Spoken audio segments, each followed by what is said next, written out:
So this is our hard water lab. We have 3 samples. I have some distilled water to use as our control.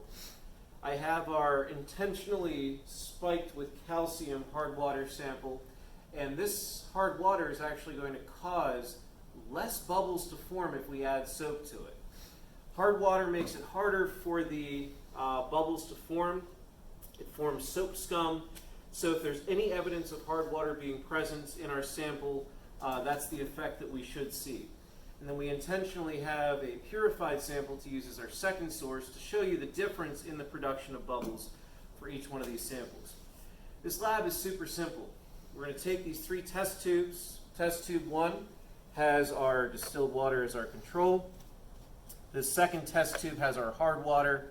And then this last test tube has our soft water. So the procedure calls for us to agitate the bubbles. Now, you want to do this for approximately 30 seconds. You want to be consistent between each one of the test tubes. I actually added dish soap to each one of these test tubes as an indicator of the level of hardness. I tried to add the same number of drops to each test tube, but inevitably that's going to be a source of some random error there. So for the first test tube, I've already loaded it with the dish soap. I'm going to take it and agitate it for about 30 seconds here, and you can see it doesn't take very long for the suds to form.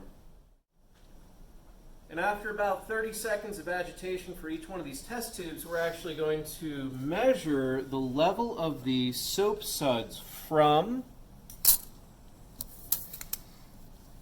the bottom of the column of the suds themselves to the very top. We're going to use the centimeter side of this ruler, so you can see the height of this column of soap suds is around 5.5 centimeters. Estimating one more digit than what the device reads, I'd call that maybe 5.55 maybe. Okay, so that was our control. It should have a very high level of soap production because it's softer water, it's distilled water. Now if you look at our hard water, obviously that's a lot smaller in terms of the column of suds. Looks closer to about 2.5 there. And we'll give you this data so that you can complete the lab. This is our soft water, and you can see the column of suds is pretty tall, about 5.5, same as our control. Okay? So really the whole point of this lab is to use the level of soap production as an indicator as to the level of hardness. Hard water should have very little suds produced. Soft water should have a lot more bubbles